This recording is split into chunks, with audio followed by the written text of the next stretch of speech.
Hello, I'm Danny Allan, Chief Technology Officer at Veeam Software, and I'm very excited to be with you here today with Marty Ward, VP of Technology Operations from Sophos. Marty, welcome. Danny, thank you so much. I'm equally as excited, and a lot of people at Sophos are quite excited to be partnering with the world leader in data protection.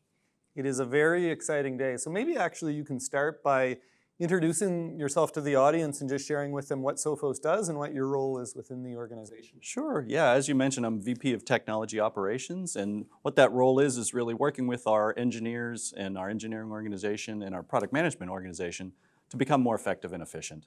So I do a lot of cross-functional projects across planning and execution and communication and reporting, all to try to get our operational model as efficient as possible. Okay. And Sophos, what is it that Sophos, their vision, their big vision for the future, what are they targeting?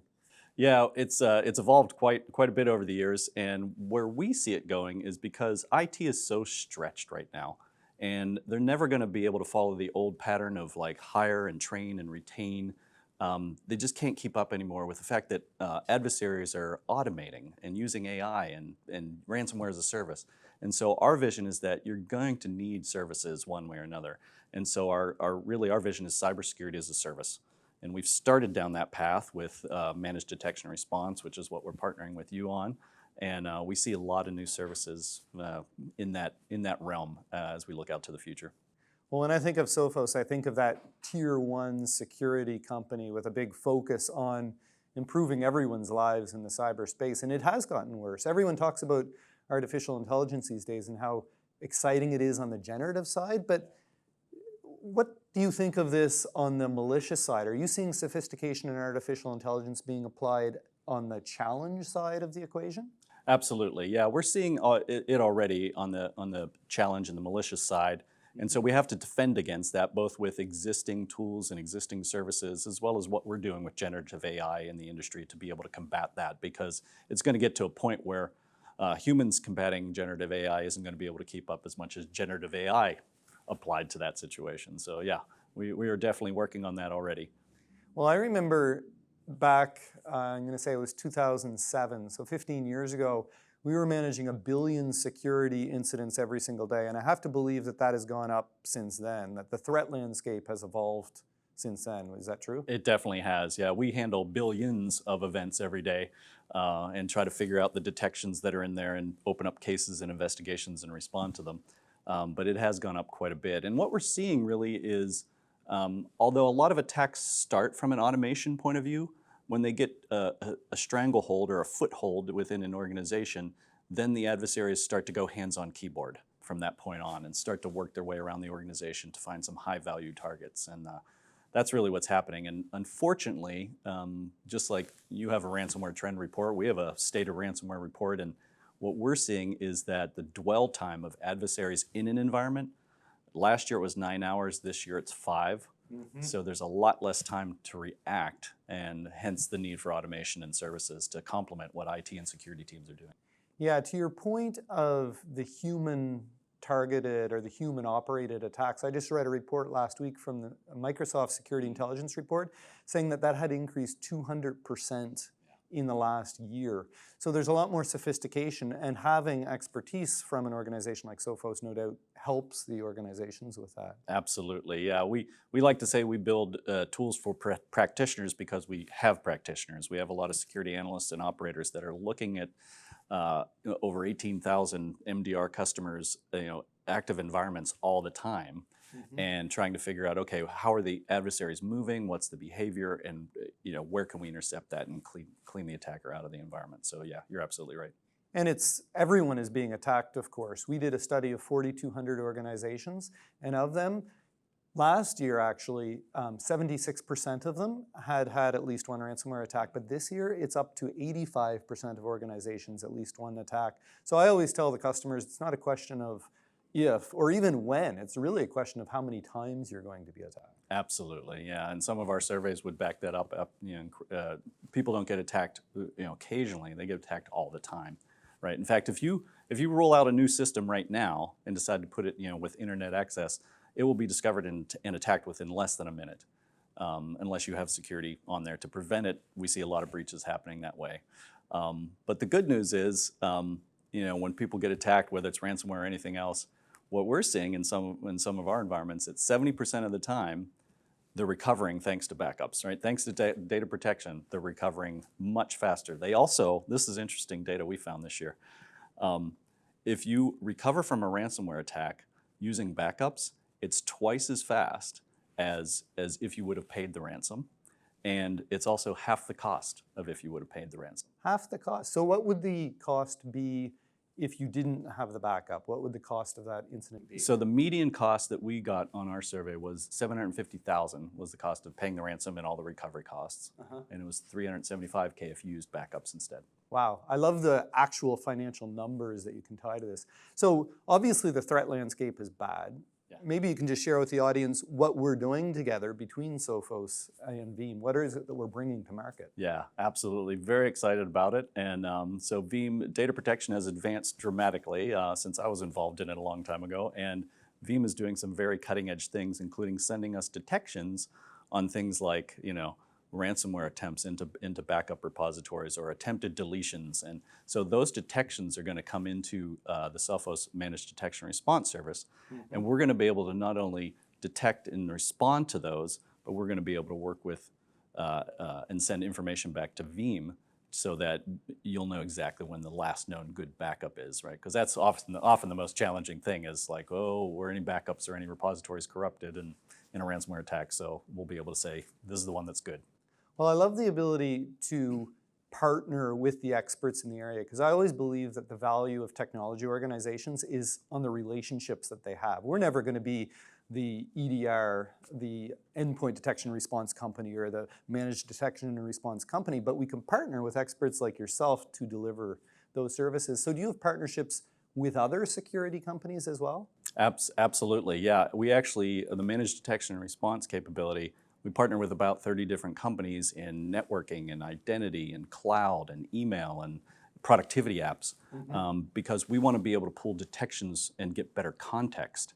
And Veeam, of course, will be our first data protection integration, and it's fantastic because this is a blind spot to cybersecurity, right? It's like we don't know when the attackers are going after those repositories and those backups. And so being able to get that information in real time and share that and then respond back with you is going to be excellent. And I think that's really interesting because one thing that we have discovered, and I'm interested whether Sophos is seeing the same thing, our SWAT team does a lot of the forensics after the event. And one of the very first things that we have found attackers to do is to go after the backups, actually even before they encrypt any files or spread malware across the organization, because of course, those are detectable events. But deleting a backup, it's a very manual, human-operated activity. And if we can feed that into the MDR system, then you have one of the very first indicators of compromise. Absolutely, yeah, that early insight will be key. I think it was your report that said 75% of the time a ransomware attempt will try to go after the backups.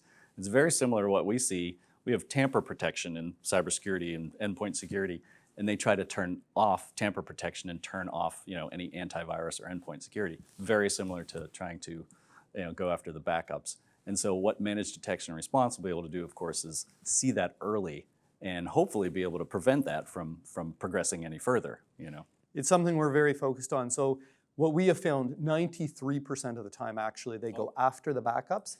But that tells you that 93% of the time you actually have an indicator of compromise that you can provide within the system. What's interesting is the 75% is real. 75% of the time they were actually successful in destroying some of the backups. And to me, that's the opportunity. One of the things that we focus on, of course, is not only taking a copy of the data, but making sure that it's immutable. It can't be deleted, it can't be encrypted, it can't be changed. But between our organizations, reporting on this and then making sure you have a clean backup, clearly the focus that we're focused on. Yeah, it's going to be excellent. And getting that context, our security analysts and our operations experts will be looking at that in context with what else is going on in the system. And so we can connect the dots on what type of attack is happening or when it started or where it came from. So it's just more context to be able to give our mutual customers faster detection and faster response to protect them just that much quicker, which they need. We make the comment that we believe that backups are your last and best line of defense, simply because it's not a question of if or when, it's a question of how many times. Would you agree with that statement that your best line of defense is having a clean copy of the data? Absolutely, yeah, because as from some of the data I shared earlier, right, it's like we're clearly seeing that. In fact, when we talk to our customers, we're like, what kind of backup strategy do you have? What kind of recovery mechanism do you have? Because the best thing that's going to or the best thing you're going to be able to do is recover from the situation, regardless of where we intercept it, Yes. right? And so having a data protection strategy is critical. And not just recovery of the data. One of the interesting things that happens within our customer base, if you're hit by ransomware, your data center actually becomes a crime scene often. And so you need to recover into an alternate location, sometimes into the cloud or into a separate data center. And so having the flexibility to move the data around and have the mobility of your workloads becomes equally important. Absolutely, yeah. And as you know, there's hybrid environments everywhere. It's hard to find anyone who's just all cloud or all on-prem, right? They have hybrid everywhere. And so we're training our salespeople and SEs on what they need to know outside of cybersecurity so they can work with this new reality for them, which is the reality all of your channel and your salespeople understand very well, which is like how to set up those data protection architectures and the right strategies on when to go to the cloud, when to go on-prem, and how many offices and how many sites you need to have for all those backups. And so we're training our team to understand that so that they can fit that within the realm of how they understand security and threats. Yeah. So we've talked about the threat, which is clearly getting worse, and technology, which is getting better. The threat is getting worse, but the technology is getting better. Talk to me about the teams. How does Sophos approach bringing together teams that historically have been disparate? In other words, you have an IT team running this system and you have a security team running over here. Do you have an effort on bringing them together for better alignment within the organization? Yeah, it starts simply in that we do focus a lot on small and mid-size organizations as well as small enterprises. So a lot of times those IT teams are already collapsed into a single unit already. So for us, it's very easy to talk IT and security teams together. So they're very good at that. And but we also see the opportunity to help educate them on what you're doing and what we're going to do collectively, so that they, because I think the alignment of IT and cybersecurity is critical. Because as we talked earlier, they're not going to be able to scale, so they need to work together, integrate what we're doing, and integrate their processes together for the best response possible. Yeah, I completely agree. I guess my last question, just as we wrap it up, what makes you excited about the future? We've talked about some pretty scary challenges here, but what gets you excited, gets you out of bed in the morning? I'm really excited about where this could go because we're just going to scratch the surface on this first integration, I'm sure, and then we're going to discover so many new things.